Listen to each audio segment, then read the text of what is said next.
All right, welcome to Lights Camera Barstool. Today we have a bunch of big, let's say two big contender reviews and one big fat fucking loser review we're gonna do. That's right, we're doing Conclave and we're doing A Real Pain and then finishing it off the DJ Steve that is the Red One, Christmas movie of the season. Ever people are It's saying, theaters. ugh, What the hell was that? A Wicked review autoplayed. It's like he knew. Wicked's promoting so much it autoplayed on fucking YouTube as I closed it. Disgusting. hmm The, the the biggest marketing marketing department, budget, dude, of all time. It's dude, they're incredible. they're just licking their chops. Once they saw those Red One reviews were just dog shit, they were like, oh yeah, we They got did the greatest marketing move of all time. I've never seen a studio do this. And if I'm wrong, someone tell me. They their audience score dropped before the critic score. They lifted the audience fan screening embargo before they lifted the critic embargo, and has 99% around tomatoes. And nobody, I mean, the critic score is also massively high for Wicked as well. But like, Mhm. what if it wasn't? That would have been a great move. Yeah, exactly. Kind of the like soften the blow a bit. And people like now people I feel like are so more against critics than they are like they were anyway. Like they want to hate that more and trust people more, even though this critic reviews or what do they call it? Audience reviews are just like so much more tilted. But I don't know. But anyway, we Are have you, are, are you telling me that there might be some Ariana Grande stands creating multiple accounts and just upvoting the shit out of that movie? something tells me, I, yeah. Yeah, just no. but we have some news to get to. First off, I didn't even show you guys this in the rundown. Just one that we have to get off our chest. Jay Leno. Hmm. Jay Leno, man. Oh, his face. Jay Leno got the crap beat out of him. This dude's face, he looks like Two-Face. Half of his face is beaten to a bloody pulp. He's wearing an eye patch, and he says, "Oh, you guys don't understand. I was staying at the Hampton Inn and I fell off a hill." Brother, you're worth $500 million, and you expect us to believe us you were staying in a Hampton Inn and That's the fell off a biggest hill? takeaway. That's the biggest takeaway is that he's staying in a Hampton Inn, which is I just don't just I believe that. yeah, I don't know. I don't know about that. I mean, he's had a tough year. I don't like Jay Leno. I very famously despise Jay Leno, if you know me. I don't wish ill things on him like this. Also, he like lit himself on fire with his car or whatever earlier in the year. It's Oh a yeah. bad year. Conan hosting the Oscars. The guy that got announced a week. Just a bad year for Jay Leno. But I don't know. That was crazy. Strange. He It Very just lifted up strange. his doesn't. Was he hitting his face like a cartoon? Every time he tumbled, was he smacking his face on the ground too? Like, It's bizarre. how is all the damage only right here, but nowhere else? he's got such a big head. He does. That's true. Maybe it just hit the ground and like impacted like how True. things come to earth a lot faster if they're heavier, the Mhm. mass times acceleration. He's That lost a lot fucking of weight head. too. He's looking thin. Yeah. He was on Shark Tank the other night. He was like for some reason he was there with Robert Herjavec promoting a product from like years ago. The people were trying to like speculate that he owes the Italian mob money and he's deep in the hole and he's getting enforced. I mean, those are two things you would see happen in like The Sopranos. Yeah. Like someone gets lit on fire and someone gets shoved down a 60-foot hill. hmm I it's mean, like what is more believable though? Jay Leno staying at a Hampton Inn or him having mob ties? Like mob ties. yeah. I mean, Hampton Inn at $500 million just doesn't happen. I don't see any planet where that's real. Although I think if he The lost all of his money, that would also come out somehow. the One Tree Hill was on in my apartment the other day, and the episode was on. I'm over there organizing my Criterion, and I'm like, this is actually kind of it. So I'm paying attention to the show. The episode that aired, Sophia Bush's character got like assaulted, like they robbed her store, got assaulted, and her face got beat to shit, and she lied about it. She didn't want to tell people initially. And that's the first thing I thought about with Leno. I'm like, is he telling the fucking truth here? Is this like One Tree Hill? Is he being for real? Did he really like again, all the damage to his face. That's like Peter Griffin. Like he falls hmm like Peter Griffin Yep. falls down a hill like that. I don't know. I Yep. hope he's okay, but it is Oh, of course. crazy. It's a very bizarre story. It's the Yep. bit from the Andy comedy Samberg and classic. No, I was gonna say the comedy classic. What happens in Vegas when Ashton uh Kutcher shows up to the couples counseling meeting, and I was he's like, oh yeah, he's just like fell and hit the doorknob. I was going for more Andy Samberg and hot what do you call it? Fuck Hot was it? rod. Hot Rod, yeah, where he falls off the cliff for 18 minutes straight. But it's Jay So Leno good. just trying to take, according to him, a That's so shortcut. true. Like, how the fuck did I don't know. I don't know how the fuck that happens. On real news, Daniel Craig is nearing a deal to star as Sergeant Rock, sick name by the way, and a DC movie directed by Luca Guadagnino, which is a weird pick for the DC universe, and it's very strange. Though I guess maybe for Daniel Craig, if like they're like, hey, we're circling you, who would you want to direct? It would maybe be Luca because he just worked with them on what was it, Queer? And so Yeah. I had to look up this character a little bit. He's a World War II soldier. His talents include shooting down German planes with a single submachine gun and tossing grenades with great accuracy. Okay, that's yeah. I mean, it's superpowers for sure. So him as Sergeant Rock. I don't know the character enough, but I feel like at any point that James Gunn goes and does a weird character in the DC universe, like ones we haven't heard of, or even in Marvel too, it's worked out. So sure, He was supposed to be in Multiverse of Madness as Baldur the Brave, I believe. yeah. And then got recast. Yeah, I mean, I think that's cool. I mean, I do think you're gonna get a lot more unique directors doing DC. Obviously, Luca Guadagnino being as good of an example as any. I mean, if you were to pick like five directors and be like, oh wow, they're doing a comic book movie, it's like him, Ari Aster, like Sean Baker, like people would be like, what the Mm, fuck?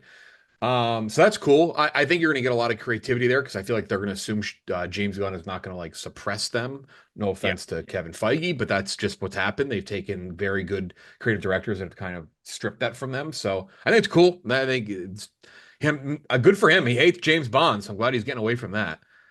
And just signing up for a Yeah. brand new franchise. Yeah, yeah. Yeah, no, this is by far the most James Gunn move I think he's made yet since being Yeah. at DC. Just signature, just weird character. I've been reading DC comics for, I mean, as long as I can remember. I don't know who the fuck Sergeant Rock is. I had to look him up. By the way, do you know what his name was before it was Sergeant Rock? What? Just the Rock. His name was That's The funny. Rock. His Come name Did, was did The that get Rock. changed recently? No, it got changed in like the 70s for some reason. Okay, But yeah, okay. it was The Rock for a while. But yeah, no, he's playing British guy playing the leader of what is it, Easy Company? We've seen this story before. I think And it'll what? work. Band of Brothers. I mean, yeah, that was all British people, like basically the entire cast. It was kind Yeah. of crazy. Wasn't that they were Easy Company, right? They were easy company. Yeah, good point. Yeah. He's a calm Yeah, guy no, with heart, great. but They were all British except for one guy. yeah, Oh, David Schwimmer. Two. Yeah. David Schwimmer and I forget the guy. Giovanni Ribisi. Yeah, no, that's Saving Private Ryan. Fuck. Shoot, and the guy that voices Steve in Family Guy. Shit, forget that Oh guy. yeah. Malarkey and that. So just in one last little anecdote about Sergeant Rock, he's a calm guy with heart, but also has a combat antenna able to detect an incoming enemy siege. Just sounds like a regular, like that's not even a power. It's just like equipment. I don't Yeah, know. well, that's like Batman. He got stuff. He's got things. He's got every other infantry person has. So I don't totally get the superpower part of it, but we'll see. Robert Pattinson is being eyed for Christopher Nolan's new mystery movie. Confirmed Eh, now. Confirmed now. Yeah, That's actually, right. I saw that. yeah, I think that I got like the Twitter notification like 10 minutes ago, I think. Yeah. I'm definitely in it. Nobody really knows a lot of details about the movie. I feel like we've talked about this every new episode. Tom Holland, Anne Hathaway, Lupita Nyong'o, Zendaya, and Matt Damon.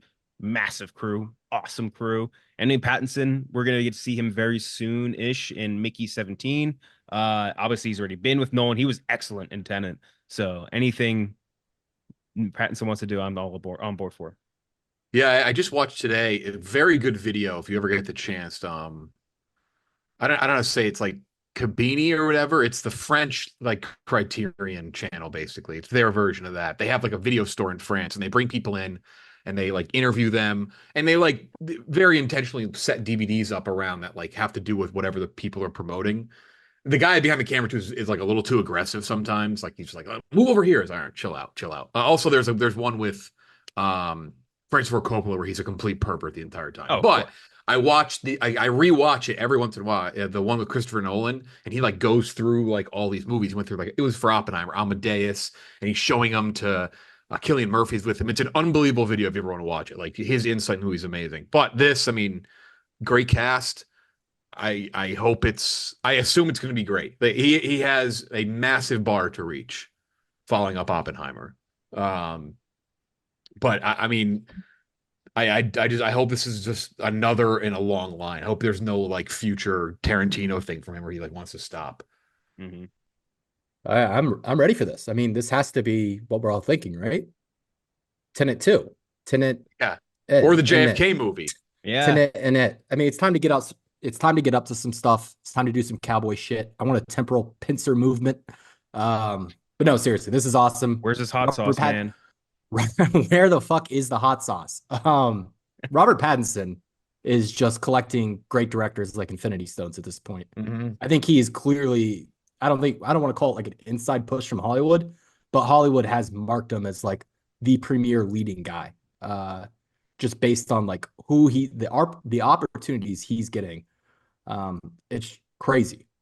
Also, this has to be Nolan's like youngest cast in what 15 years since the Batman trilogy. Yeah, it would be a Yeah, while. it's Yeah. pretty young. Yeah. Big test for Tom Holland too. This is a big can Tom Holland act moment. Oh, that's big time. This is like Can Tom Holland act outside of being Spider-Man moment? yeah. I didn't even remember like just something that skipped my brain. The fact that he Pattinson just did fucking Miyazaki. Like it's just crazy. Yeah. Like his recent filmography is just fucking nuts as far as who he's been working with. It's a great point. But yeah, so that's our mystery Nolan movie that they're saying. The only thing they really can I feel like everyone has agreed on so far is that it's not set in modern day. That's the only thing people seem to say that's It can't be past either at this point, right? Like these are very sleek looking actors. I feel like they got to be doing something futuristic. future. Big time You would future. think. Yeah. We had the first trailer for the live action How to Train Your Dragon movie. Gerard Butler reprising his role, Nick Frost, Julian Dennison joining, Dean Dubois. Always forget how to know, don't know how to pronounce his name. He's the guy that directed all of the animated How to Train Your Dragon movies. He also directed Lilo and Stitch. He's directing the live action version. It's just one of those things that like you watch it, you watch the trailer, and like when the main focus of the movie, like the dragon really is still animated, it's like what's the point of this exercise? I don't totally understand it, but I don't know. I mean, these clearly still just make money if you go look at like Lion King and whatever, so or Aladdin and all these other live action remakes, but at the same time it just feels like so I don't know, kind of lifeless. They clearly did what Disney. I mean, so Disney seemed to have taken the advice a little bit with the Mufasa movie, not fully though. Like the characters look more cartoony, but they don't look. What do I think people would like them to look like? I think the How to Train Your Dragon has gone. Now, granted, Toothless is a rather weird looking dragon to begin with, but they've gone like way in the other direction. Like I think too much. Now it looked like fan fiction. Like it looked Mhm. like a fan film. It looked so like a guy paid $5,000 on Fiverr for someone to throw together him just doing this with the dragon, like the shot in the first movie. Like that's what it looked like. It looked terrible. Mhm. Yeah, no, I think it legitimately looks like an AI. It looks AI prompted. But maybe that's just because there's been so much like AI fan made That trailers Coke for these kind commercial, of yeah. yeah, shit like that. I'm with you. I don't see the point in this. I don't think Yeah. this will be well received by the time it comes out. They have a new theme park opening next year, How to Train Your Dragon theme park. That is very With flying clearly dragons apparently too. Like yeah, that they have the the park tech looks for it. Like the, it's the crazy. the park looks awesome. Looks It awesome. does. But this is clearly part of the promotional package for that. I just don't the thing, it's not just like the mystical elements to these animated movies, like the characters being, talking dogs or talking dragons or, expressive dragons. It's the human element to it too, where it's like the physics of the humans are a big part of it. Like the way they hit the ground, shit like that, just their builds, especially in How to Train Your Dragon, which I watched yesterday, where the characters have such fun designs, like big old fucking shoulders on Gerard Butler's character. Like there's an element, the fantastical element gets lost when you transfer that over. And I Mhm. just don't see any of these ever working. Like I can't think of one really. I think almost you would have to have the idea and do that before doing an animated version. Like, I think that Yeah. makes that transition makes significantly more sense. Yeah. Um, Just mention Best of luck to them. Happy for all the people involved, but this just feels so needless. Denzel Washington said right after saying that he was going to retire that, oh, wait, actually, I'm doing Equalizer 4 and 5. So psych, I know I wanted to retire, but I needed to do two more Equalizer movies after I'm done doing he's doing done doing his Hannibal movie, and I think he had a Black Panther movie and a couple other things. But yeah, at Three Equalizer was okay. Wasn't great. I feel like they've gotten worse as the Equalizers have gone on, and maybe my view of it is tainted by Queen Latifah a little bit as well. But like, I don't know. You want to do more Equalizers? I'll be there watching Denzel. Sure. I mean, I don't know. My Denzel takes I feel like are shelved until after Friday afternoon. Yeah. Even though it sounds like he from what I'm reading with Gladiator 2, it sounds like he is like good, right? Like they say that it's kind of a silly movie, but he plays it perfectly. Where everyone else is almost too serious and it like doesn't contrast well. Some people love the movie, don't get me wrong, but there's definitely people who don't like it. But everything about Denzel seems to be good for the most part. I haven't seen a bad word about him Yes. either. Yeah. Yeah. Everything I've read has basically been Denzel is on screen and it's almost distracting because that is so clearly what a movie star is. Like he is Yeah. shines so brightly that it almost dims everyone else. But I've heard nothing but fantastic things about him. hmm just wanted to give Denzel a shout out. We had the first trailer for The Studio. It follows a legacy Hollywood movie studio striving to survive in a world where it's increasingly difficult for art and business to live together. 10 episode series created by Seth Rogen and Evan Goldberg. Obviously, they do like everything together. Stars Seth Rogen, Catherine O'Hara, Catherine Hahn, Ike Barinholtz. Guest stars Bryan Cranston, Paul Dano, Zac Efron, Ron Howard, Zoe Kravitz, Anthony Mackie, Marty Scorsese, Charlize Theron. Big crew. Apple TV Plus. The concept is cool. It kind of does feel like we're getting almost a more serious version of the franchise, which is Yeah, it's kind of rare. crazy timing. Yeah, really weird timing. I've been liking the franchise though, and I kind of think that this self-awareness, it is kind of weird where like I feel like it's funnier to watch something like this as like a skit versus it being an intra Hollywood, like Hollywood being introspective. It's like you guys have the agency to kind of do more stuff about this. So it feels maybe like a little more disingenuous coming from them than it does from like the outsider's perspective. But I don't know. But I'm still interested in watching it for sure. Yeah, I mean the names behind it are good. I mean, I trust Seth Rogen and Evan Goldberg when they get behind a project. There's a lot of good people starring in it. Again, the timing is kind of wild. Apple TV Plus has a great track record right now. As someone who just binged, I mean, I guess not just anymore, but I mean, I ripped Slow Horses 4 seasons in like 2 weeks, and everything else they have for the most part is great. I mean, they have what like two bad shows, uh, C See, and the morning show is dog shit. I don't care, like whatever. Like I watch every episode, so I can say this. I'm not ripping something like C. I didn't watch. Maybe it is good, but the morning show is horse shit. But everything else is great. So I mean, I trust Apple TV Plus too. They mm, won't market it, that's for sure. This will that's not the be problem. promoted. Yeah, not at all. No. It really is absurd because you know they must be throwing out buku cash to get. I mean, Yeah. they get absurd talent. They get movie star talent consistently across the board, and then they don't market any of it. It's like I don't understand it. But back to the franchise, me and Kenjac, I think we're on the same page. We like it. Probably too inside baseball. I think for any average viewer. I like Yeah, it too. I'm one behind, but I like it too. But you just said it perfectly. It is very inside baseball. Very. I have a feeling this will be much of the same, and I feel like we're tiptoeing around what the people really want, and that's an Entourage reboot. Yeah, basically. They just want to Just see give it dudes to talking us. about movies. Yeah. Exactly. Just give us a bunch of friends hanging out in Hollywood and have some cameos pop up every now and then. Don't take it too seriously. Have some fun. I have a feeling this one's going to be a lot more serious than Very. the franchise, but I could be wrong. That'd be my guess. Yeah. Yeah. The rather Now You See Me 3 just wrapped filming. I know Gooch is jizzing Ugh. his pants about this. It's the same crew plus Ariana Greenblatt, Dominic Sessa, who we all are big fans of. Justice Smith, Rosamund Pike. It's directed by Ruben Fleischer, who did Zombieland, 30 Minutes or Less, Uncharted, Venom.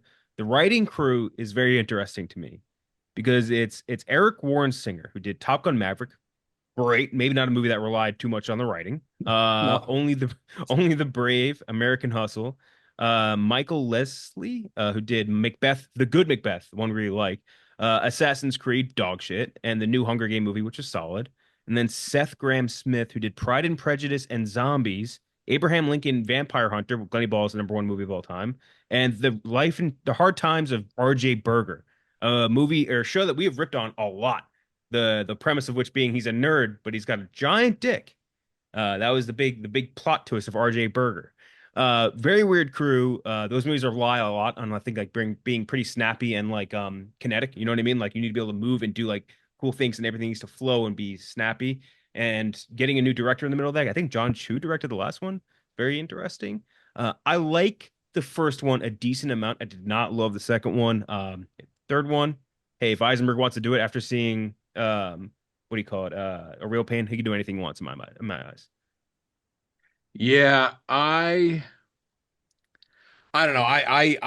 The first one's whatever. I don't really care for it. The second one's horrible. It's and I guess the trajectory of it would imply that it's going to be just horrible again, or even worse. I mean, the in concept is cool. I'll just never forget seeing this movie for the first time. I saw it with a buddy of mine. I don't even know what I gave this thing. I probably gave it in like the 50s, 47 out of 100. I at first like, okay, some of this magic's neat. Like they're doing magic, that's kind of sick. And then they're on stage. The guy's name, like, I hate that I know so much about the movie. Tressler, isn't that it's like something Tressler. That's Michael Caine's character's name. And they're about to take all his money from him, right?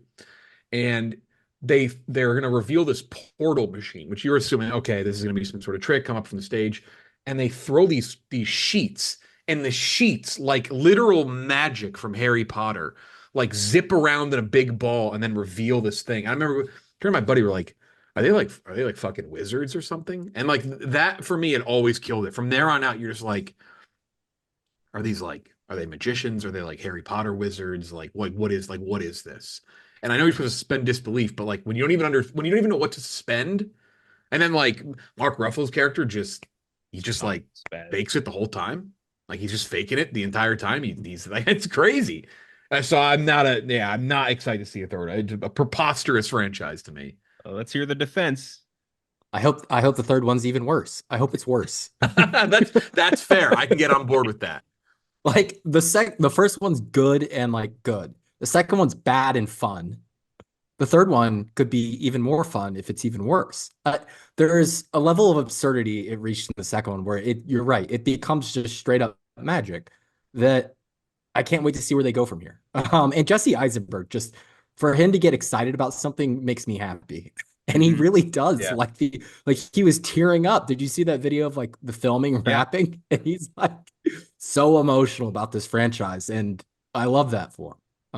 And it's just a weird franchise for him to be part of in my brain. Like it makes no sense. No, it does. Everyone really in everyone in the cast, it doesn't make sense. I disagree. No Dave member Franco, of that that's cast. a perfect fit in my brain. You know what I mean? Like Mark Ruffalo, sure. Isla Fisher, sure. Like some of these other, like Michael Caine, what are you Woody doing? Harrelson.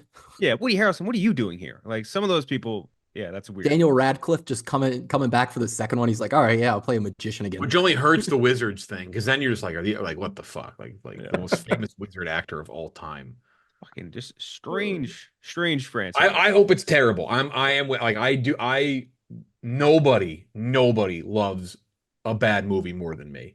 I love lining up for a bad movie. Like I watched one today. I'm not done with it yet. A new Edie Falco banger. Nobody's heard of it. Called "I'll Be Right There." Let's see. Found it today. No, I don't. Anyone's gonna heard it. No one's gonna watch this piece of shit. Bradley Whitford. I love a good bad movie, so I hope Now You See Me 3 is just that. They have to call it Now You Three Me, right? They should. That's the call it obvious Now You choice. Three Me. Yeah. Javier Bardem is set to play Max in a series adaptation of Cape Fear produced by Scorsese and Spielberg. Sure. Yeah. I mean, you're talking about a great bad guy actor. Javier Bardem has played, I think, like one of the best of the last 20 years, arguably, if not the best in Anton Chigurh, but also like he in Skyfall was terrifying. He was so good in Skyfall. And so, I mean, you throw that all together into Cape Fear. Sure. Yeah. I think that could be awesome, potentially. Also he kind of stole the show in Dune Part 2 too. I mean, at least for audiences, he was like a fan favorite. Again, Apple TV Plus. Here he goes again. Like them getting like the literal most premier people you can get. That's two. Like it doesn't get any crazier than that. That's like 1A, 1B director right there. Yeah. Like as far as like name notoriety, household names go, like Scorsese and Spielberg are 1A, 1B. You actually can't swap anybody in and improve the notoriety of that. No. Now, like if you swap in Christopher Nolan for one of them, it's still like on a crazy, but like it doesn't get better than that. Yeah, it's crazy. Yeah, I Maybe got Mike nothing Titties. nothing to add there. Not a Cape Fear Mike guy. titties. No, Cape Fear. I love Cape Fear 1963. Great movie. Robert Mitchum, fantastic. No, but I, I saw people freaking out over like another remake, but I will say when you go from movie to series, I feel like that does Very give you different. it Extreme. becomes a completely different product. Total. Could not agree more. Imagine that Apple TV Plus in association with Steven Spielberg, Martin Scorsese, and Mike Titties presents Yeah, and Mike Cape Fear. Titties. What's that dude been up to? What's The Mike? creator of A Haunted House 3. Oh, Opal is on the phone like, you got titties and you didn't invite me? he should be the headline, like Mike Titties featuring Scorsese. He made. Yeah, Wait, what what's the he- fuck is this? They made a half-baked sequel? Half Baked, Totally High. What the fuck? And Mike Titties was directing it. Wow, it's not out yet. Holy shit, He took 5 years off after Marlon Wayne's Sextuplets. I watched that. I remember vividly watching Sextuplet and not being that, and kind of liking it. That's not the worst of those movies. It was, I'm gonna have to watch Half Baked Totally High now. Mike Titties. What a What a fucking legend. And then lastly, Red One has made about $80 million worldwide. It cost $350 million to make and market. Its opening weekend was $30 million. It's a tough scene, and we'll talk more about Red One later. And I think part of the reason, like obviously, like theater stuff, attendance goes down and all that stuff, but like this just felt just on the trails and all that shit. It felt so fucking disingenuous that I think people kind of saw through that kind of quickly, and just it is what it is. The Rock, no one loves Bustin' more than The Rock. It was as empty. I go to movies kind of near where I live. But I drive a little bit, and it's a rather older area. So my theater, when I go in the afternoon on Fridays and Saturdays, is typically pretty packed. Like there are a lot of seats taken up for the time of day I go. Red One was empty, fucking empty. It was me and like four other people, and it was like a theater of like, and I just seen A Real Pain, which is an incredibly small movie, which is like leaving Regal apparently, and that theater had like 30 people in it, so it wasn't the time of day. It was just Red One is just oof, tough. Mm-hmm. Yeah, brutal. It deserves to lose every penny it lost, though. It really does. Yeah. I hope they never recoup from it. I hope MGM shuts its doors Yep. after 100 years of business after that movie. Never financially recover from this. Okay, first review is Conclave, a movie that has gotten a lot of hype around it, mostly because of the crew surrounding it. When Cardinal Lawrence is tasked with leading one of the world's most secretive and ancient events, selecting a new pope, he finds himself at the center of a conspiracy that could shake the very foundation of the Catholic Church. It's directed by Edward Berger, who obviously got a ton of Oscar love and acclaim after also kind of local on the Western Front. Ray Fiennes, Stanley Tucci, John Lithgow, Lucien Mismati, Isabella Rossellini, big crew, massive cast, big, I would say expectations going into it. The only word I heard about it, and I try to make a point to not watch it because I'm always interested. You guys heard me talk about shit like this since the nun days. I've always been interested in the freaky Catholic shit.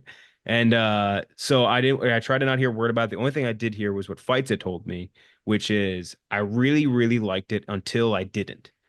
And watching this movie, I think that sums it up just about perfectly. It's a movie. The first 2/3 of this, I liked it a ton. The closing act, I think it kind of loses the plot a little bit, and I lost me, at least to a slight degree. But for the most part, really enjoyed it. Yeah, I mean, I got it at 41st on the year for me. Gave it an 84 out of 100.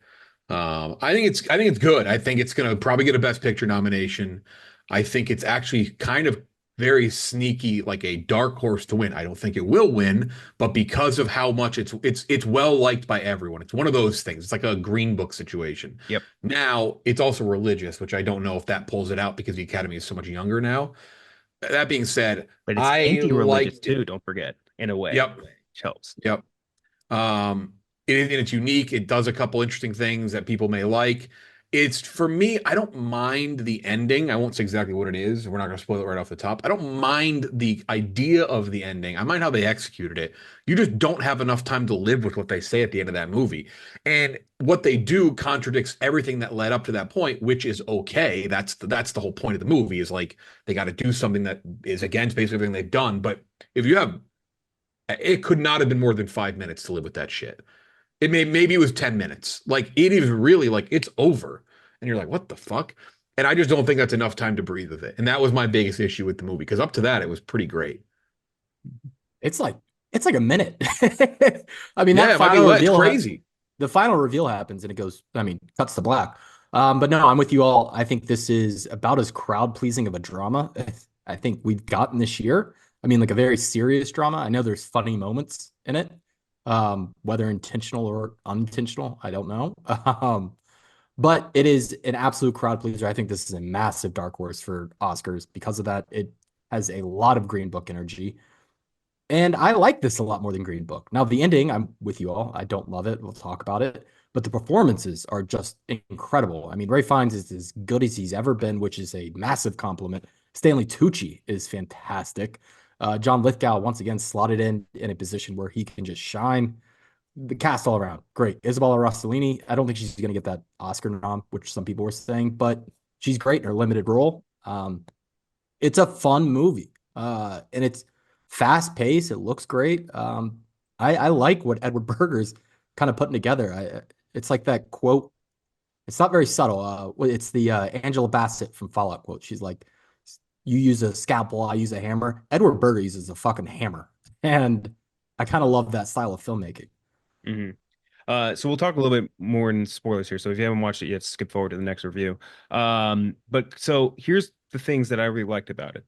I think that the first thing that really stuck with me a lot was the sound design in this movie. I thought was amazing. Hearing like everything with Lawrence, like him wheezing, the more worked up he gets, and the more like in his own head he gets. Like this weird sort of like pneumatic seal sound effect they threw on the dormitory door every time it closed, which like really emphasized how like isolated he was in the position. I thought was really cool because that's obviously that's not a sound that door makes.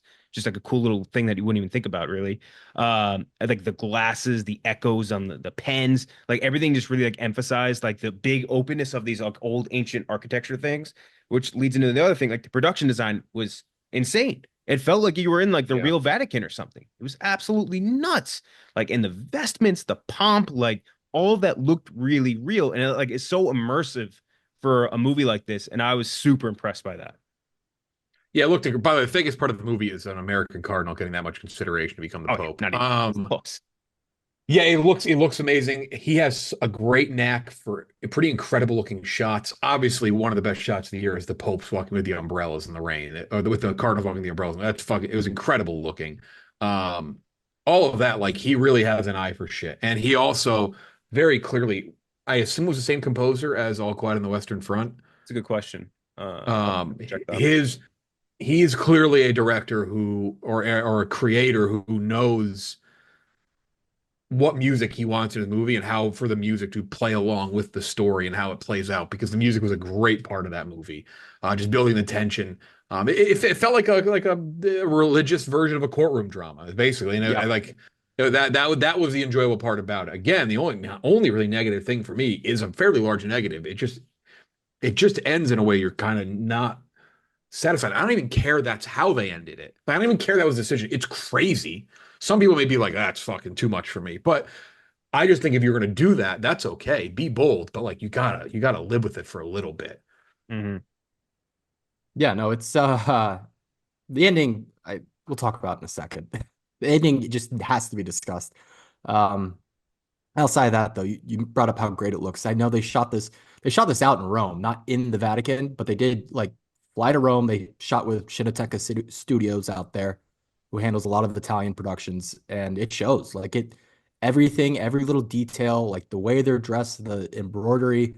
It doesn't look like they're cosplaying as popes. Like this shit looks legitimate. And I'm not Catholic, but everything looked so real. You're immediately sucked into that world right off the bat. You don't go in more than what, 3 rooms, 4 rooms, but somehow it keeps it pumping along and you just feel so immersed in the world. Yeah, no. You guys want to talk a little spoilers? Yeah, well, okay. So the big thing, and I think this will be the main Or yeah, sorry, surprise. broad thing. I thought Stanley Tucci was the best part of the movie. Tucci's my favorite actor in the movie. He He was was great. amazing. Him and Yeah, he was fucking awesome. Masmati, I think, was really good. I think like the African cardinal, he was Yeah, he was amazing. good. Yeah. He had that one scene where like he gets like exposed and all that on these. They're sitting on the couch. Like I thought that scene was like very very well acted, both Fiennes and him. But yeah, Tucci was he was perfect. Another guy though, another thing I agree with you, Jeff. Like the American Cardinals getting any sort of power in this situation, just no chance. Yeah. Not in a million years. Even the English, honestly, would be rough. If but I yeah, so think we I I think I think in the original book that cardinal's supposed to be Italian too. yeah, that also makes sense. Which Uh, is but yeah, we can talk about the ending because I think that's the thing that a lot of people will like want to I think discuss more than anything. So for me, the first two acts are like really good because they do a great job like weaving and backstabbing all these like political intrigue elements. But like in this last act, right? Like things are pretty through the first two, I would say like grounded. You know what I mean? Like it's intriguing and never too like over the top. Like, but going from that to a physical bomb going off in the middle of the Vatican to a metaphorical bomb going off with the trans pope or the hermaphroditic or the pope or woke whatever. pope. The woke That pope. the what pope? The woke pope. The woke pope, the they them pope. It was that was it was like you don't I don't think that necessarily it felt like not unsubtle is maybe not the word I'm looking for. I don't know. It just felt like it was like you were saying, Jeff and but you too, Gooch, like there's not enough time to live in a decision like that. It happens You so quickly is the that's the thing. thing. And like abrupt endings are fine. Like one right there, it's Uncut Gems, right? Uncut Gems is a absurd ending in a good way. Like he gets fucking shot in the face and it's over. And so does the brother-in-law. But that is in line with the movie. Like that makes sense. A crazy twist in this does make sense, but everything leading up to this is like X can't do it because of this. X can't do it because of this. This person can't be, okay, well, but now you're just gonna accept it. But we have to at this point. It's like I don't know. I don't like the logic to me kind of makes everything sort of flimsy and fall apart. And I hate nitpicking like that, but this isn't like, me saying, oh, I don't like the soup they were eating. And like, this is the biggest part of the movie. So I'm not even sure it's nitpicking. It's just a large part of the movie that for me just doesn't fully work because it's not executed properly. Is yeah, because I think the logic thing is a good point too, because that is Lawrence's whole thing throughout the entire movie is I don't care if it damages, like I'm never going to do the greater good move. You know what I mean? That's his whole thing. Right. Like I don't care. I'm always going to do the truth, like the letter of the law, black and white type deal, until it got to the they them pope, and then he's like, oh, actually, we're gonna keep this secret. Like Yeah, that it just does kind of contradicts break the it, which I logic don't of it. like. Yeah. Yeah. Yeah, and it's the first, I mean, I don't know how long this movie, but the first 95% of the runtime, something I loved about it is how even though there's some absurdity at play, I mean, an American cardinal being a Race. legitimate candidate for pope, there's like 8 different candidates in the first round, which I don't think ever happens in these papal elections. There's a lot of craziness going on, but it feels so grounded. You're so immersed in it. And then that is just, it's such a big leap. I mean, morals aside, it's such a big leap to make at the very end that pulls you out of that story and really takes you out of the movie. And then it ends. I mean, it ends right there, right as you get pulled out. So it's tough. It's tough to sit with that. Hmm. Very difficult. And I think one of the only other big con I would say for this movie is like it felt like it would have been well served with more focus because to me like the political intrigue is like the best part of this movie like that all the intrigue behind the scenes like backstabbing whatever stuff trying to get to the top that is all done really great. I think you're sort of like social commentary like oh conservatives want this liberals want this oh we hate Muslims oh we hate this that I think was handled poorly and really without care. And I think all these priests having like their battles with their own faith where they're like oh actually don't I he doesn't answer me in prayer but like that is like an afterthought. Like that is like no thought is put into that.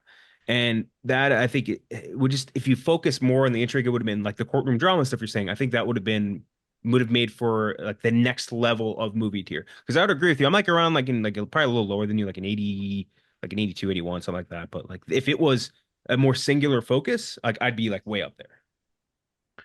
Just you can subvert and change expectations and what you're doing to a certain degree. But if again, it's like you just said it. You just said basically you rolled after what I said. You are contradicting just everything that leads up to that, which I would be curious to hear like what their explanation is or whoever, like I guess like the book, right? Like whatever was behind that. But I can live with him being like, fuck, I guess we just gotta accept this. If you give me a little bit of time to live with that. Sure. You just do it. It's like, oh, what? It's like, well, then what was the rest of that shit? Like that was my reaction, which I didn't, which is unfortunate. It was a great movie up until then, I thought. Yeah. I still think this is a great movie. I will give it that much. Like it may not be best of the year or top 10 on the year, but the fact that it's has this much of a wide appeal where it's hitting, I mean, every demographic. The old people love it, middle-aged people love it. People, my friends, girls I know have gone to seen it and they've loved it because it's, catty as hell. Yeah. I think it does deserve some credit there. Like if this movie came out in the 90s, this is one of the biggest earners of the year. This is a box office smash, I think. Oh yeah. Absolutely. It's a whole lot of really good drama. And the drama part, I think, is in the big exceptional part of it. It's just like, I think if that big twist, if the Benitez twist is like the focus of the movie versus it being that just like, oh, by the way, that's it done. Like, you know what I mean? Like, because all these other twists that happen, like they're very intriguing, they're very cool, they're very grounded within the reality of the church, more or less. And like that stuff, I think sets you up for a certain expectation. And like the leap of this last step is just like the one step above that. You're like two steps above that. You needed like a bridge to the gap and be a little bit there. Yeah.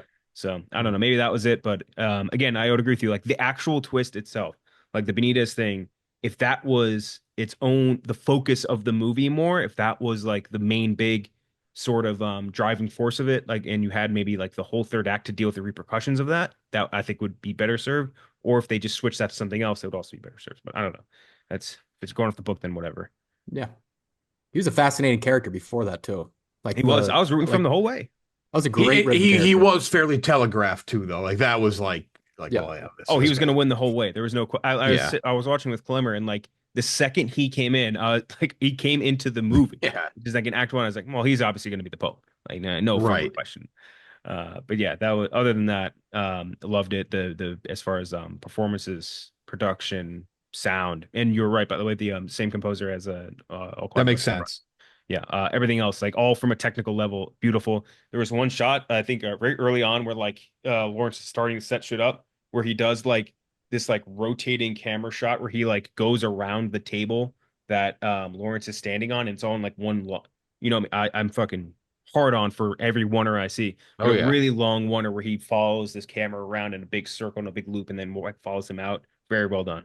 My favorite one before we move on, and I've seen, I can't remember what other movie did this before, but while they're reading off the votes, I think it's like the second or third vote.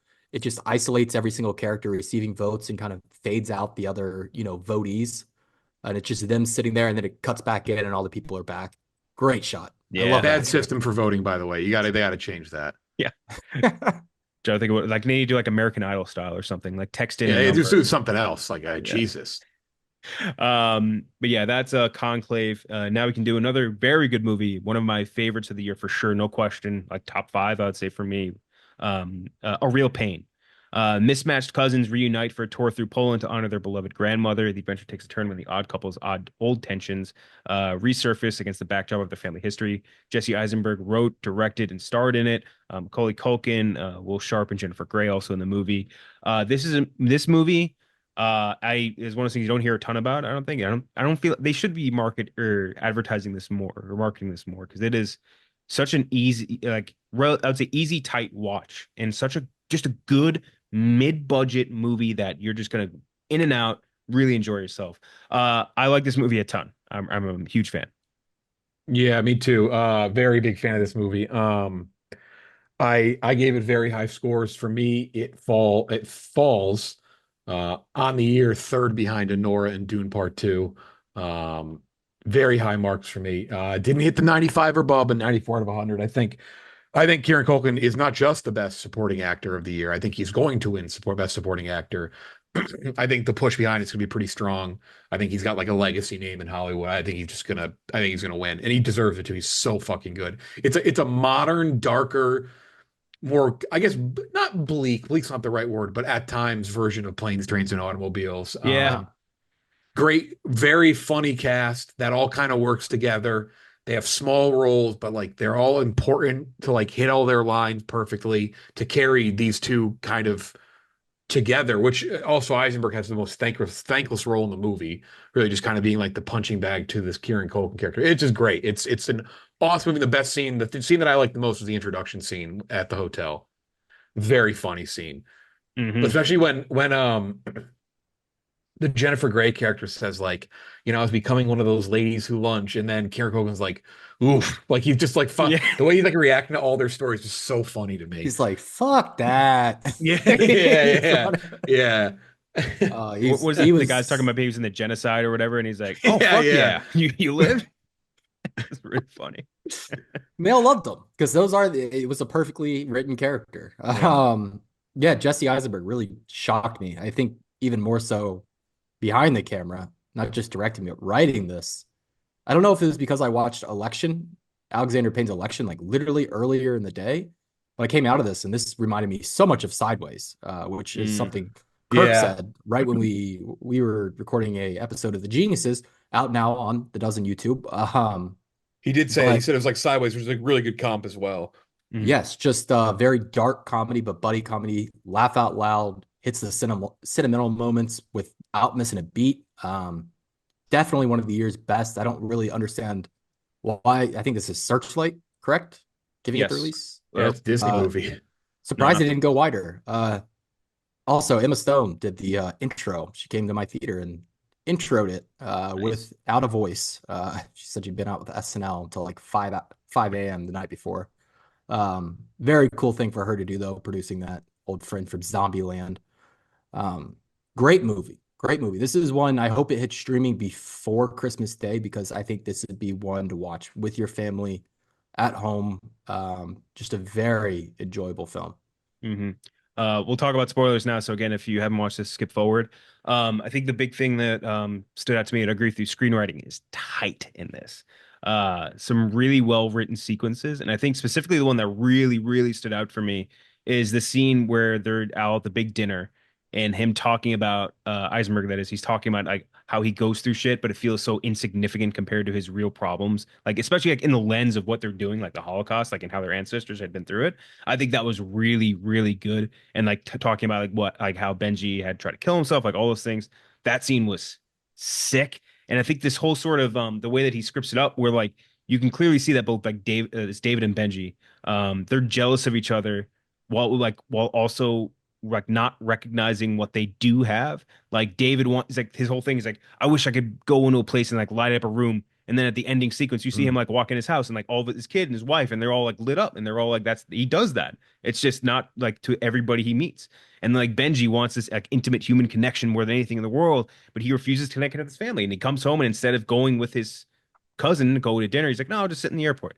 So like they don't recognize what they just want what the other person has. Like, you know what I mean? I don't know what you call that syndrome, but the writing I think did such a great job of like illustrating that.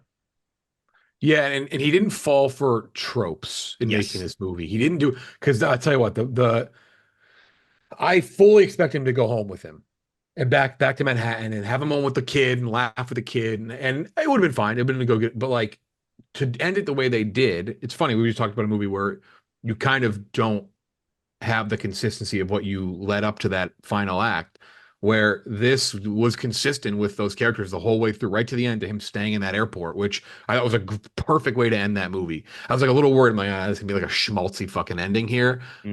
No, not at all. Yeah, no, fantastic ending. I think you took the words right out of my mouth in terms of the ending compared to last movie. Knocked it out of the park. I mean, really knocked it out of the park. And yeah, no, I really don't have anything to add there. I mean, the performances were great. Anything else? Like, I like how they mirrored the ending in the beginning too. Like the first five and the ending Yes. five are exactly the same. It's just oh in yeah, reverse order, basically. It's him. The beginning is Eisenberg walking out of his house, going to the airport, meeting Benji. They get on the flight. The ending is they get off the airport. Benji stays in the airport, and David goes home to his kids. And like it's an exact mirror, and they're in the same exact positions they were before, and they still just don't totally fully appreciate what they do have versus what they don't have. You know what I mean?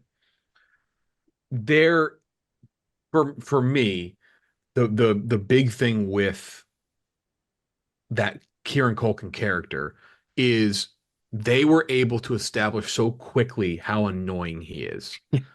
Like when he is annoying, because like sometimes he's heartfelt and like you kind of relate to him. You're like, okay, I get that. But just the amount of little things they did off the top in that airport, even like the stuff that wasn't like him like talking to the TSA agent's not annoying, but like it just added that layer of like, oh, she is her dad's security at the Knicks. It's like little stuff like that, or even him asking like, is this us? Like, you mind if I take the window seat? Just like the little things. It so quickly built up the character where within the first 10 minutes you knew exactly what you were getting, and it played out perfectly. I thought it was set up perfect, ending perfect, like really just a great job. He fucking nailed it. Mm-hmm. Here, I'll lob out a question though, before we move on. Do you think Kieran Culkin, and I know he will be a favorite, I think he's a lock for a nom, but do you think voters knock him because it is a character so similar to, I mean, Roman Roy, who you just spent 5 years He is playing? very similar. Yeah, that was my only, and like it's searching. It's like actually really hard searching for a knock. Like the only knock I could have is that Eisenberg's playing Eisenberg and Culkin's playing Culkin. You know what I mean? Like there's not a lot of I don't know, depth in performance maybe, but like at the same time, like that's both of their strengths played too Yes. perfectly. There is absolutely nothing wrong with that. So like it's really just grasping at straws trying to find like a true con or a true issue Yeah. with this movie. It's like getting mad at Michael Caine for coming in and like delivering perfect exposition. Just what he does. And Now You See Me, you're talking about, of course. Yes. So right now the He's favorites are Culkin, by the way, then Guy Pearce for The Brutalist, which yes, and then Denzel Washington. Denzel, and then after that, the drop off is pretty Yeah. big. I do hope the Russian, I don't know what his name is off the top of my head, from Yuri Honora is in. Borisov. Yeah, Yes. he absolutely deserves to be in. He's fucking fantastic. And Stanley Tucci should be in it too. That'd be I mean, I haven't seen Brutalist, and I haven't seen Yeah. Gladiator yet. Pierce is probably the best performance in that movie. He's really, really good. Mm-hmm. Yeah, because it sounds like Brody is basically a lock to win at this point. Yeah. The acting, it sounds like the acting awards are basically done. It sounds like Mikey Madison's absolutely going to win for Honora, especially after Amelia Perez just fucking shit the bed. Cratered. Oh, What a fucking dog shit terrible movie that movie. was. Holy Oh. hell. Penis Stink. to a vagina. Yes. I mean, yes, I've seen a yes. lot worse this year, but for what it was supposed to be, and I dropped it like 15, 20 points on my second watch because I am a sucker. You can get me. You can get me if you're creative and you take chances. That's enough for me sometimes to excuse a lot. And I did on the first watch. And I watched it again. I was like, this fucking stinks. Like, I do not like this movie. Mhm. Big time stinker. Very funny story from that, the Amelia Perez, because I did it at the film festival and there was a Q&A afterwards. And Selena Gomez, obviously just terrible in that movie. Just she's not a movie actress. She's definitely a TV actress. And even then that's a little questionable. Very nice woman. I'm a Selena-er. But she was like, I'd like to hope I got this role because of my talents and not because of my stardom. And then the director just like didn't say a word. He just like went over and like gave her a pat on the back. It's just like, oh, it was like, oh no. I saw something recently where she said that she's been auditioning under a different name than Selena Gomez, which Yeah, like her team doesn't say the name. They're like, hey, we got a client for you. We have our client wants to audition. They don't say who it is. yeah. But then once they see the client, like I know that round face anywhere. yeah, I think we know who that is. That's Benny Blanco's wife. Yeah. Yeah, that's a real pain. Really liked it. I think for all of us, like among the top of the year, or roughly around there at least.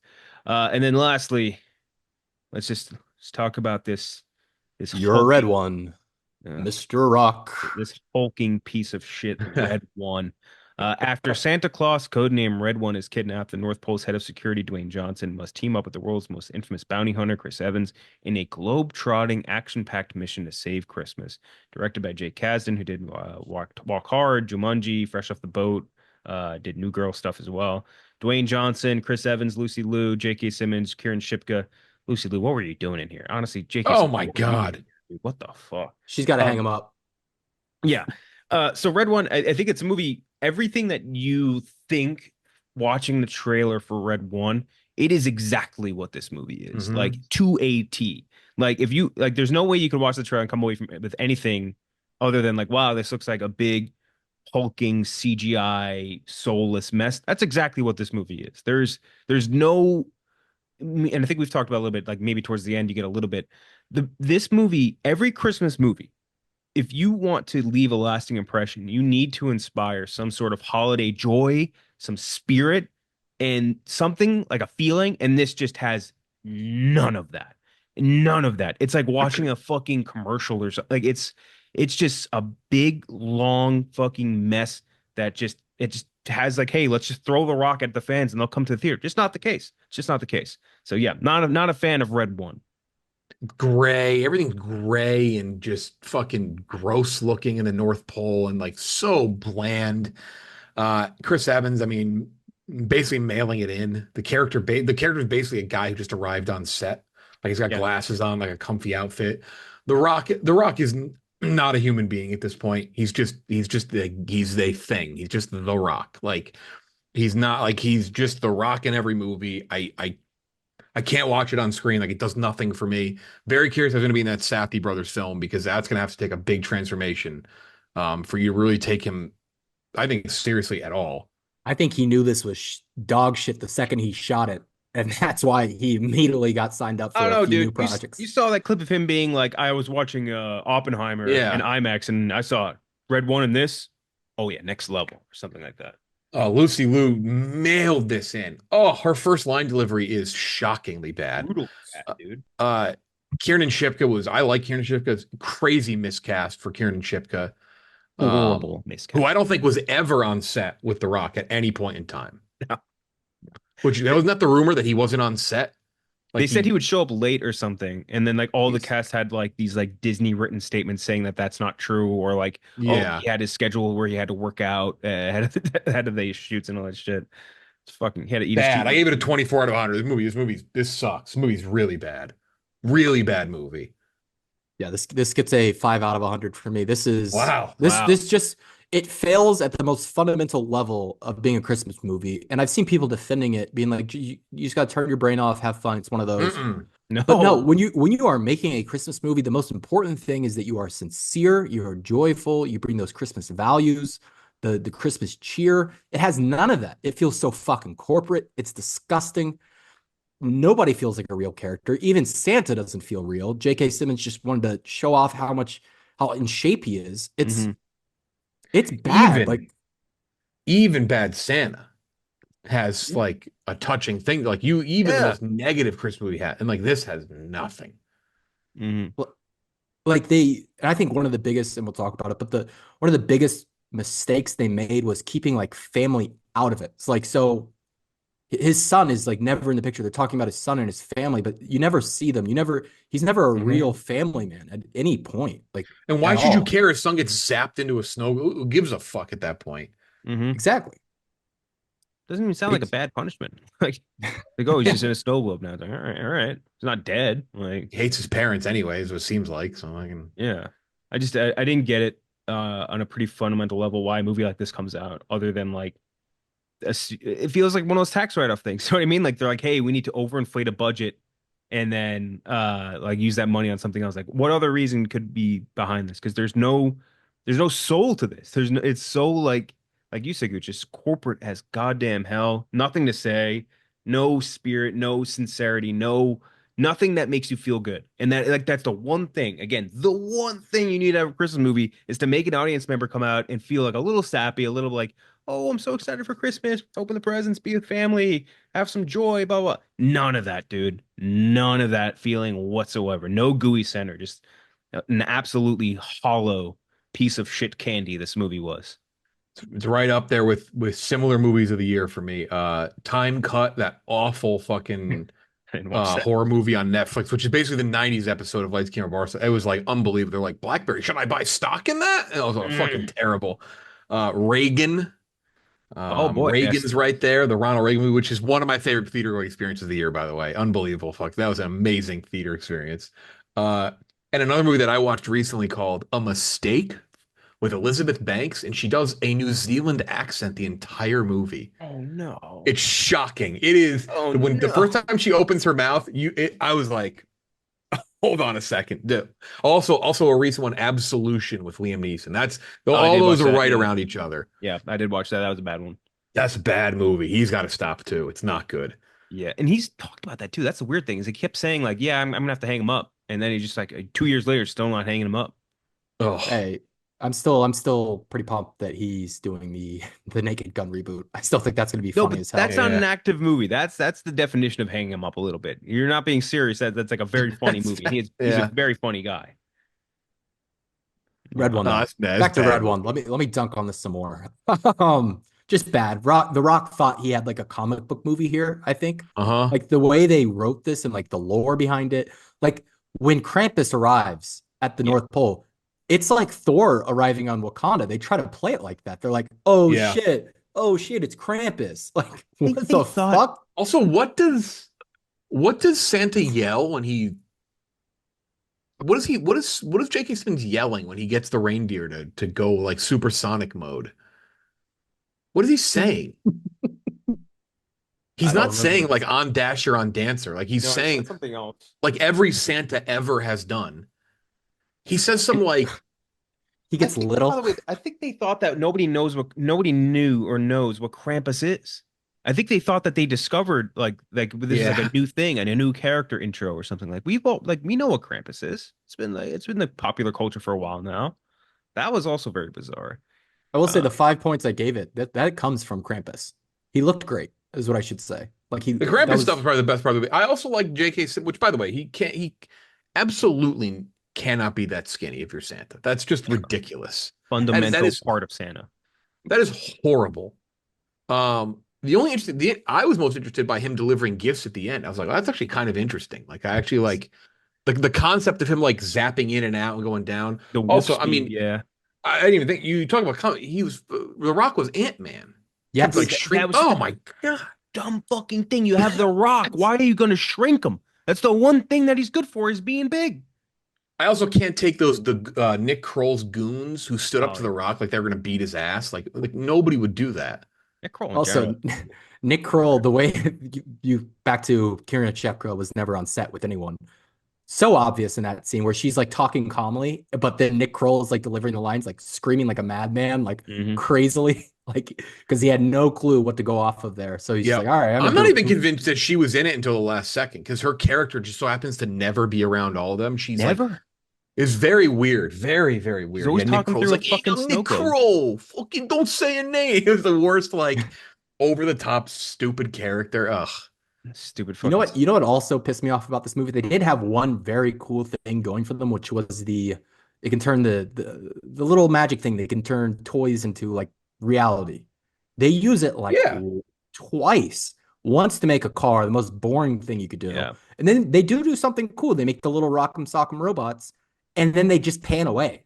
Like they do it for 2 seconds, and it pans away from that little cramp in the fight in the Krampus den. The And I was Rock like, was just oh, that looks constantly. cool. The Rock was just constantly losing his equipment throughout this entire movie. Like, oh, we have to get your fucking wrist brace or whatever the fuck that thing was. It's The just, the only thing I know about Jack, I think was Chris Evans' character's name. The only thing I know about Chris Evans in this movie is that he really likes Wonder Woman. yeah, That was like, oh, this makes him very believable as like a guy I can know. yeah, exactly. Regular dude, not an insanely handsome, hot or like successful actor guy. Yeah. I Um, saw this after a real pain, and I wish I'd flipped it. This was tough to get through. I had a hard time sitting there. I was like, oh God. it felt like Also, wait, one more thing. One more thing. I got the Berry Mary Terramana Tequila Margarita. Uh, Mm. two how was it? two of them. $25. Fucking terrible. One of the worst Oh, drinks I've ever had in my whole life. It was no, so no, no, no. I don't sugary. believe that. I That's felt bullshit. That's I bullshit. Now felt you're going over the line. ulcers. No, no, no. I like Terramana tequila, but the mix they used was literally giving me ulcers by the third act. Like it was so sugary. Couldn't drink it. No, you're just hating now. We all like to have some fun and make fun of Red One. Like we're not going to pretend like Terramana's very tequila isn't the best thing you've ever drank. Berry Mary Margarita. Berry Mary Margarita. Sorry, it should have. Might have, I guess an eggnog wouldn't really work with Terramana. Or Ugh. maybe it would. No, not tequila. No, it definitely wouldn't. Can't do Um, eggnog and popcorn though. True. Yeah. Although, no, you definitely can't. Although, what if they did like a spiked fucking frosty or whatever? Or free, Ooh. or what do they call it? Like a frozen margarita with Terramana out of the machine. That would have been awesome. But yeah, so that's a Red One movie none of us liked. Just bad, not good. Kind of makes me happy that there are good Christmas movies out on streaming that you can go watch instead. Is it Uh, is it over by the way? Is Christmas are like Christmas movies just kind of done? Like I mean, like there's some good animated ones like that. What do you call it? What was the animated one from a few years ago? That was really good. Plus, Lost, yeah. Plus, yeah. That was really good. Every now and then you have a movie like for example, the Holdovers. Like that's Yep. it's tough to qualify as a yeah. Christmas movie, but like that really is. Hmm. So like there are some, it's just I feel like we might be done with the traditional studio Christmas movie, if that's what you're talking Yeah. about. Yeah. Yeah, that's what I meant. Before we get to the next section, we should talk a bit about Dune Prophecy. First episode dropped on Sunday. A lot of what I had heard going into watching from a couple, for at least like the last weeks when the review started coming out, like, hey, this is not great. And we had talked about it, I think a while back. And I think the one thing that had for me had me a little hesitant is the fact that the showrunner, her history is not great. So like she had previously written on like the later seasons of Lost, the later seasons of Alias, Fringe, the later seasons of The Flash, the second season of Altered Carbon, which was wretchedly bad. So bad. After, following up a great season of TV. I think the third or the final season of Westworld, neither of which were great. The fourth was definitely better than the third. And none of that was like very like telling to me like, oh, this person can follow up a Dune 2, like one of the most successful big blockbusters of the last few years. So that was definitely giving me a little bit of hesitation. Watching the first episode, yeah, I mean, it's just not, yeah, it can't replicate Denis Villeneuve. Like, it just can't do it. There's no way. But also, I think there are little things throughout this, cues, sometimes in production value, at the music, where like you could have done a little bit better here. But I'm interested still. Yeah, I mean, I'm gonna I liked it. I don't think it's great by any means at all. I like Dune stuff though. I don't This is not The Mandalorian. If you don't like Dune, this is not for you. Like plain and simple. This is going to be a very slow moving, lot of like dense lore type stuff, which I love. It's very fun, it's very enjoyable. But if you don't like that shit, this is not for you because it's also just not good enough to bring people. Like I just don't think it's gonna be that great at all. Even the good reviews are kind of weird. Either like, oh, it could be good. Um, so I don't know. I'm not saying it's gonna ever be great, but I did enjoy it. But also, if you don't like Dune, I wouldn't even try this out. Yeah. So far, anyway. Yeah, I Yeah, just you're not gonna be interested in this if you don't like Dune. I like Dune. I got 10 minutes in on the first episode. And I was like, this just isn't grabbing me. So I'm just gonna hold off. I think I'm holding off on this one until I hear from you, hear from It's got a Jeff. great ending. The ending of this Oh, first episode was good. Yeah. Yeah, okay. it definitely hooks you. It definitely like sets up. You're like, okay, but it's I don't blame you for kind of bailing out and waiting. Like it's not. It just isn't that great.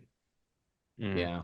It's also, I think, based off Frank Herbert's son's work, which is infamously not nearly as good as Frank Herbert's. Yeah. Yeah, which Yeah. isn't great. But still, I mean, like Jeff, I'll be there watching every Sunday. So right alongside the franchise, which has been doing. We talked about it a little bit before. I like it. It's just you can't recommend this to anybody. It's really tough to. Yeah, you got to really know like Kevin Feige and the inner world. Like you got to know like that to make I it mean, funny. You got kind of have to know a lot of that stuff. Like every they're episode like, is like just based off a different deadline headline, basically. I mean, yeah, exactly. They're like referencing like Deadline, like the trades, like they're referencing Yeah, their like just even more than Kevin Feige. They're yeah. going deep into stuff, like Hmm. very deep, like the China like product placement stuff. It's a very funny episode though. It's funny, but like I don't think most people think about like the weird stuff that makes it into the movies and why it's there. Yeah. Um, before we get to the draft, I just want to hear really quick, and you'll have your written report, I'm sure eventually. What were your thoughts on I Am a Sex Addict, Gooch, the movie you had to watch because your Bengals Hmm. came up just short to the Chargers? Yeah, I need Zach Taylor's head on a fucking spike. That's my first thought. My second thought is I'm a sex addict. Kava Zahedi, I think I'm saying that name right. Kava, it's Kava. Well, this filmmaker, he's made like 40 movies. He teaches at a school in New York City. I won't say which one, but he should be fired. He should be in jail. This man literally is admitting the most disgusting, heinous things that even like Batman couldn't beat this out of me. He's like, it opens. The movie literally opens with him talking directly to the camera. He's in a tuxedo in the back of a cathedral. He's about to get married for the third time in real life. He's filming his fucking wedding, his third wedding. And then he goes through why his previous two marriages and other relationships have failed because he's a sex addict, when in reality, he's a fucking pervert talking Big about how pervert. He used to follow women around Europe. He would see a woman on the street in Paris and follow her for like hours and then he'd see her with her boyfriend and get mad. He he would grope like just random retail workers, like stuff like Ugh. that. Like he's like admitting it on camera and he's like talking about his like ex-girlfriends, his ex-wives, and like giving very personal details about them too. Like stuff I'm sure they don't want out there. One of them being dead, and he's just like talking about her, like insane. Um, he claimed he masturbated in every single cathedral in Paris in a confessional booth. Um, it's disgusting and is most pre-crime material. Like if the FBI isn't like watching this guy, they need to be. I mean, fucking vile stuff. Yeah. Vile. He is a sickening pervert. And this is a movie that, and the only reason I knew this one is because me and my friends, back when Netflix had the Party Watch feature on Xbox Live, which was amazing. Fantastic feature that, and they should have this still on Netflix, and I don't know why they don't. It was amazing. You just get to watch movies with your friends wherever they are. It's incredible. But we watched that because we saw the movie and we were all, I think we were like 13 at the time. We're like, oh my God, we're gonna see tits. This is gonna be amazing. We're gonna watch this. So we all watched it, and it is just a collect like ravings of a madman faking or comically loud orgasms on screen. It is very The orgasms are kind of fun. Like that. The thing is, the movie is kind of funny at points, but then it like immediately gets reined in by him saying the fucking grossest thing you've ever heard. That's just that's like ugh. yeah. He would be Peaches like, too. That's concerning. he Uh-huh. thought he was like enlightened because of how honest he was about like all of this like deviancy too. He'd be like, I would tell my ex-wife like I thought this woman was like really hot and then I wanted to fuck her mouth. And then she would get really Ugh. mad. And I'd be like, well, if we want to move past jealousy and ascend to a higher level, then this is what it needs to be. And she just didn't understand that. It was fucking insane. And just him talking about fucking prostitutes nonstop, like just on a constant train of hookers. Like, He said, it, will you suck me in 3 different languages, no less than 30 different times. yep, yep, not good. But yeah, we'll be looking forward to the written report. I'll publish that on the blog. Oh, I put it up on the blog. Oh, you did already. Perfect. Yeah, Okay, and I tried to make the title, but Nate must have changed it or Hubs. But the title was just going to be "I am a sex." I am a sex. that would have gotten a lot of clicks. I know, with the Um, picture of him, disgusting picture. yeah, he is a gross guy. Okay, now we're gonna do our draft. Our draft today is the worst theatrically released Christmas movies. I randomized the order ahead of time. And we're doing 3 picks each. Jeff, you got first pick. I had Gucci have second pick, and I have last pick. I'm gonna go Home Alone 3 then first. That was my 1A with a bullet. Which actually, like, yeah, it was really, yeah. I mean, it's just a horrible, horrible movie. Stupid, doesn't make any sense.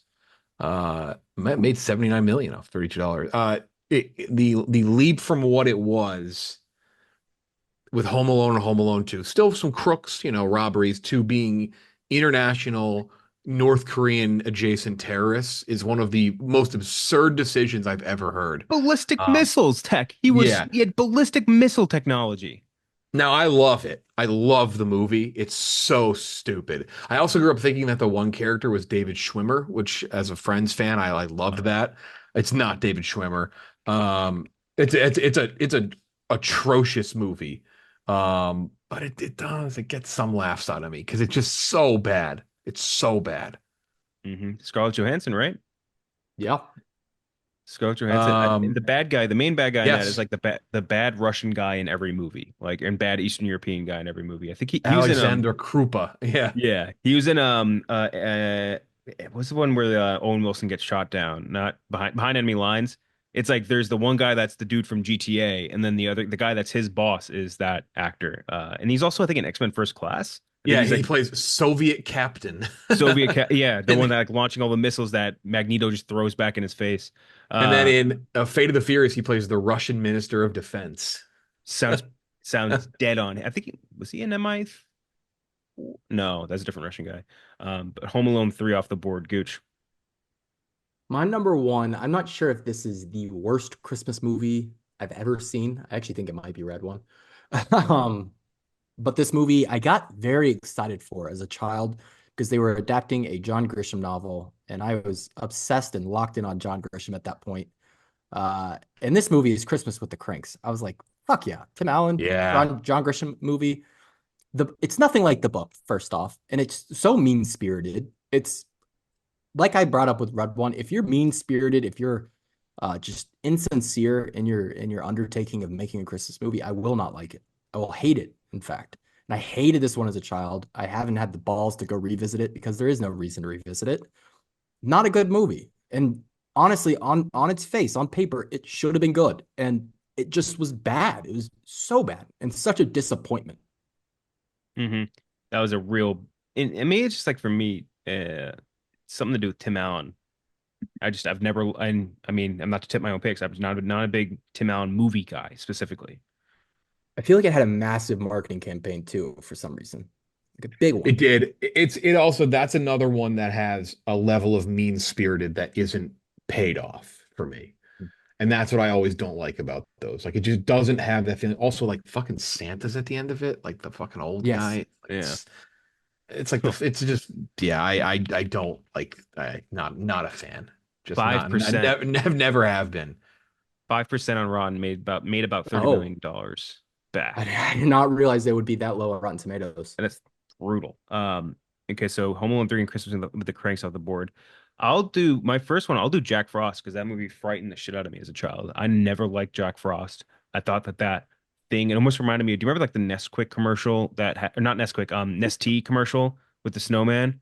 It was like whatever that same sort of technology was, except it looked even more scary and off-putting, and I hated it. I hated that movie. And it might not be like the most traditional Christmassy movie compared to like Christmas with the Cranks and Home Alone 3, but that is one that has always stuck out to me as being a very bad Christmas movie. And I would back to back that. Call it recency bias. Red One. That's what's one of Yeah, as no, it far deserves as to be up there. it's got to be up there. It absolutely has to be up there. That's one of the worst I can remember having to watch, and I can't believe it. You know what's weird is if there was ever a movie that was going to get just, put out to pasture on streaming, that should have been it. I know they burnt all the money on it, but like that, no way that was making money. Like that's crazy. But yeah, Red One and Jack Frost, I gotta take because those are two real bummer movies. Yeah, no, the Jack. Go ahead. Red One should be if you take out these streaming movies, Red One is absolutely at the bottom of the list, like for sure. And it's weird that it's, not it really did look like a streaming movie. Like it's kind of crazy that it wasn't even a I mean, I think it'll end up on Prime Video before the holiday. It'll probably drop on Prime Video Christmas Day, yeah. I'd guess. Yeah, no, just terrible, terrible. And Jack Frost, I've never seen it, but I'm with you, Kenjac. It did scare the shit out of me because the cover had that terrifying fucking snowman on it, and I have to walk by it at Blockbuster all the time, and I'd see it, and I just hated it. Dude, it was horrible. So scary to look at. I hated it. And I just don't know how you. I mean, this is like in the weird era for, I guess, Michael Keaton, but like, I don't know how you rope. Wait, which Jack Frost are you talking? You're talking about a different Jack Frost. Oh, I think I am. Which is true. So you're talking about you're talking about the claymation thing. The 1997 horror movie Jack Frost, which I believe the tagline is "He chillin' and killin'." I believe that is no. So that is a real thing. I'd go to Blockbuster and you would see Michael Keaton Jack Frost. Yeah, and the box next to it was just this horrifying snowman on the horror Jack Frost. Yeah, he's chilling and killing. That was the tagline. I'll never forget that. It was in Plainville, Connecticut, the back of it was the last aisle on Blockbuster. Yeah, you're both talking about two Jack Frosts that were always next to each other at Blockbuster. And both creepy. Both very creepy. Yeah. I'm not going to lie, that tagline might have just sold me. I might be watching it this week. Killing and chilling. The Michael Keaton Jack Frost, they definitely like there was a board meeting and they were like, Mrs. Doubtfire, but Snowman. That's definitely what they said. Let's hide the dad in plain sight, essentially. Yeah. And then, by the way, you know what that was based off of? Oh wait, no, I was just reading the wrong one. I was about to say I was reading still the Christmas with the Cranks, but I thought it was also written by John Grisham. I was That'd like, be incredible. Jack Frost was written by fucking John Grisham. How the fuck did that happen? But yeah, that was not a movie. That's a movie that scared me a lot as a child. Gooch, you're up. It's tough. There's a lot of bad ones after this, but I think I'm going to go with, we're talking Tim Allen. I'll go back to back Tim Allen, Santa Claus 3. I like the Santa Claus. I like the Santa Claus 2. Yeah. Santa Claus 3 is such a deviation from the first two. I mean, mainly just Santa Claus hanging up the cleats, something he should never do. And a complete waste of Martin Short, who's like doing like a weird Liza Minnelli impression at points. Just not a good movie. I think who played Bernard the Elf? God Uh, damn it, what's his name? Oppenheimer, man. Yeah, I love him. I forget his That's what Oh, name. bothers me. David Crumholtz. Yeah. Crumbles, David yeah. Crumholtz. David Crumholtz has spoken about his experience shooting Santa Claus 3 and how much he fucking hated it, Hmm. which I feel like that warranted it alone. Yeah, bad movie, killed the franchise. And then they tried to redo it when they made Red One. It is. I actually think the casting of um the casting of Jack Frost is pretty funny. Like having Martin Short play that character is funny to me. I don't know if I do. I wonder what I have rated lower, the escape clause or the second one. The escape clause has to be our worst one. That one was awful. I think they're both pretty. The second one's pretty bad too. I think that the first one's like bearable, but I still just don't love it. Because I do See, feel I really like the first one. the first one at least has like a level of Christmas spirit, which is like a big thing we talk about at least with Red One. So that's a huge plus for that. There's also got what's his face in it?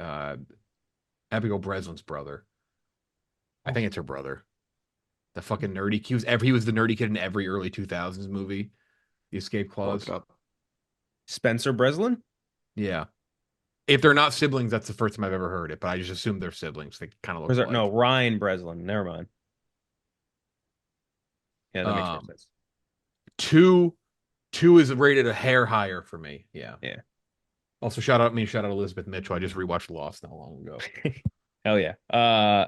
Jeff, you have your back-to-back second and third picks. I'm gonna have to go with another mean-spirited, stupid one that just kind of comes to a head at the end, and they just like, okay, we're all good now. Four Christmases. Mm. Oh, People love that movie. I And I know agree with people you. I agree with you. love Four Christmas. I do not like Four Christmas. I think it's a very insincere, annoying Vince Vaughn role. Jon Favreau's the best part of the movie. yes. Also, this came out 5 years after Elf came out. John Favreau did this movie 5 years after he directed Elf. I just there's just it just doesn't work for me. It is funny now watching John Voight be the voice of reason in the movie. It just doesn't work for me. It randomly, also very crazy Tim McGraw role in that movie. You can It act, just man. it just reaches a point where they kind of clearly run out of things to do and say, and then at the end they're just like, well, we're okay. We're gonna be okay, I guess. We're gonna be fine. And you don't really even see the moment where he kind of comes to a realization of like who he should be as like a significant other for Vince Vaughn's character. Like whatever, it's stupid, insincere. It's kind of lame. I've never liked it. But you're right. People love it. People really like that movie. Man, I think that movie's funny as hell. Watch it. Have you watched it anytime recently? Yeah, like 2 years ago. I was gonna I say, literally watched it 3 days ago. Yeah, I watched it pretty recently, like I think last holiday season, and I did not. I will say No. you are very much correct in your assessment that Jon Favreau, that the visit to Jon Favreau's house is easily the best part. He plays with Katie Mixon, who was in another Christmas movie I just watched, which is people love. I don't understand it. It's called Hot Frosty on Netflix. Hmm. Um, she's in it. People love that movie. I don't get it. Crazy. Lacey What we're Chebert's talking about in too. it. It's nuts.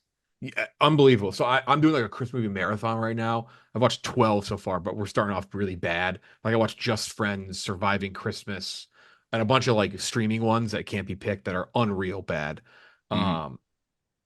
Um, Love Hard, the one where Jimmy O Yang falls, Nina Dobrev and Jimmy O Yang end up together at the end of the movie. Yeah. That's another crazy one. But she was in Hot Frosty as well. Terrible. I just need to know, bad movie. But they play Taboo together in Four Christmases, and Jon Favreau just knows every answer. Like they're just lockstep. That's the only funny part of that movie for me. Yeah. Everything else just brutal. Your last pick. People love that, and they love Cranks. I know Cranks. I really, really just don't get because again, the mean spiritedness. Your last pick. This is tough. I want to pick. I know which one you want. I'm shocked you didn't take it earlier. I want to pick it, but I don't even want to acknowledge Bad Santa 2. Yeah. So I'm not going to pick it. I'm actually going to pick one that feels almost as lifeless as Red One. That's Spirited with Ryan did that go to Reynolds and theaters? Will That got Ferrell. theatrical? Yeah, for a week. Oh, Uh, nice, smart. It Damn. I would have What a picked it. Shit. steal. What a steal. that it's I actually don't think it's like I don't think it's worse than Bad Santa 2, but it's a more egregious. It's almost more it may not be, but It's it, Red it's One egregious syndrome. because Bad Santa 2 was never going to be good. This Ryan Reynolds, Will Ferrell, like this should be a good Christmas movie, and it is just phoned in. It's not funny. It's annoying. That was a bad movie. Hmm. One of the ugliest movies I've seen the past 10 years. It's fucking hideous, which is Yeah, it looks bad. it's so much like CGI, like obvious green screen, blue screen shit. Like they're never once on a real set in that movie. Not a single time. Also, one of the most annoying posters I've ever seen. It's Oh, them just doing that pose that they're like, doing this. yeah, It's, yeah, it's I, so I, fucking I annoying. hate it. I hate that poster. It's so annoying, dude. Holy shit. I thought I was like the only person pissed by that. That one is so Makes bad. me so mad. Yeah, that's a bad movie. Bad That music too. If you're gonna do like that's like the biggest line. Like if you're gonna do a musical, you have to have good music, especially Christmas time. The music was terrible. Right. so much to choose from. There's so much. It's so pointed too. It's such like a hyper specific genre of music. So your last pick off the board, Gooch, your last pick. Damn that. It's like, oh damn. I'm mad that I didn't get Spirited now. Not gonna let it throw me off though. I'm gonna go back to the Vince Vaughn well. I'm going Fred Claus. Right, Claus. A movie that also stars Paul Giamatti, Rachel Weisz. I mean, great Great actors. cast. Giamatti Santa, I forgot. Yeah, and about 2/3 into the movie, you can see his face going like, "Oh, I can't believe I fucking signed up for this shit." He knew. Bad movie. Like Vince Vaughn will do this sometimes where he just really mails shit in. And that's exactly what happened in that movie. You can tell he does not give a fuck about being there, phoning it in so hard. He's a sleazeball in that movie. He's never once likable. Bad movie. Bad. He actually has an interview from last year. I think it was one of those round tables for the Oscars, and Coleman Domingo or somebody brings up Planet of the Apes, and you could tell they're all ready to shit on it. And he's like, "I had a lot of fun with that movie." He's like, "I got to be an ape." And they're like, "Oh, okay." They're like, oh, never mind. You can tell they wanted to unload on it, and then he's like, Yeah. "Yeah, I kind of like that. It was a fun time." And they're like, "Okay," they kind of backed off. That's kind of funny. Who was the girl ape that he was like the or other orangutan or that like his wife, ape wife? Um, I don't know who played his. Helena Bonham Carter played one of them, obviously. Yeah. And, I think of the other. I don't remember. So Fred Claus off the board. Last one up. I really truly want to pick Polar Express because it is so abrasive. But like after, it's so hard to because it does, regardless of how disgusting it looks, it does have that level of like sincerity and Christmas spirit. You know what I mean? Like they're trying for that, and I think it does hit that note. But man, is it so abrasive to look at. And I would love to pick Bad Santa too, but I was never like I like Bad Santa the first one and I hate Bad Santa the second one. I think that one that really is a more recent one and we talk about it. I think we've talked about it. I'm not sure if you ever reviewed it. Last Christmas with Henry Golding and yeah, what's her name? Emilia Zoe Clarke. or not. what a Zoe Deutsch. miserable Yeah. movie. Miserably bad movie with one of the dumbest twists I think I've ever seen in a movie. Do you remember, Gooch? I think we had talked about it, but you hadn't seen it, right, or something? No, I was thinking about something borrowed Yeah. Dude, from so last this year. this whole movie, she's talking to Henry Golding, right? And like they're sparking up a romance and all this stuff. And then she's like, and towards the end of the movie, she's like, all right, I think I'm ready to love now. I'm gonna go visit him at his apartment. And like she goes to it and there's like a showing and it's empty. And they're in the middle of like the real estate agents like showing the place. And like they're like, wait, where is he? And she's like, oh, he died a year ago. And it turns out that the main character, Amelia Clark, she got a heart transplant surgery, and the heart that she got transplanted was Henry Golding's. And that's she was Yeah. talking to his ghost the entire time. It is one of the dumbest and most ridiculous twists on a movie ever. And like honestly, if they just played it like straight, like schmaltzy rom-com, it would have played or I guess more romantic-ish, but like just if they played it straight like that, it would have been so much better. It is so fucking bizarro. And I hate to throw my good friend Henry Golding under the bus there, but man, that's a tough one. That's a really bad one. Yeah, real bad. So Jeff's list is Home Alone 3, Four Christmases, Spirited. Gooch, you have Christmas with the Cranks, The Santa Claus 3, Fred Claus. I have Jack Frost Red 1, Last Christmas. Like Deck the Halls, I think would be up there too. Yeah, I'd have to look. Hold on. That's a bad one. A Yes, Christmas Deck the Carol. Hall is definitely up there. The Christmas Carol one that was like also it was Polar Express, just like a different reskinned, basically. Um, Surviving Christmas, I don't really like at all. Little Santa Drummer Claus Boy. 2. With an Little incredible cast, by Little the way. Drummer Sorry, Boy. Christmas cast is incredible. Fuck the Little Drummer Boy. No, Fuck that I little. love all the Rankin and Bass animated. Me Those are all too. amazing. I would say among those, Drummer Boy's at the bottom, but like That is probably the Pum, worst pum, one. pum, pum. it is a dumb one. That is the worst of the lot. Yeah. You are right. That is for sure. I would say Santa Claus 2 is up there. But yeah, that was the most. I think we got most of the list. Any you guys have any other honorable mentions? No, No, there's a lot I think we of mentioned most of them. limiting it to theatrical. You don't get a ton of really terrible theatrical Christmas movies. Streaming, we But a could do lot about of, 18 picks a person, I mean, Yeah, if you do streaming, you open up the floodgates for some crazy shit. or like Like direct to some TV, direct to DVD. Like, there's bad ones. There's one I completely forgot this existed. Jingle All the Way 2 with Larry the Cable Guy. Oh yeah. oh, yeah. Always forget about that one. Mhm. Always forget about that That's an one. unbelievable one. Yeah. Right off the heels of doing like Delta Farce, they're like, we got to get Larry the Cable Guy into more movies. Yeah. But Health yeah, Inspector. health. Oh, fucking stupid, dude. Dude, I Um, love that when it came out that he was from Ohio, it just killed his career. yeah, it's so weird. He got like I feel like out of all the redneck comedy tour, he got the most heat early on. I think Foxworthy had the better longevity, but like Ingval was better than I think both of them Oh yeah. by like Ron White. Ron White better than both of them. The Like Bill that. Engvall show starring Jennifer Lawrence. Yeah, dude. They called me tater salad. The Zoomer mind couldn't comprehend this, how funny this was. So much better than you might be a redneck. You fuck your sister. Oh my God, Jeff, you're so funny. But yeah, that's the episode. We'll be back next week with a new movie.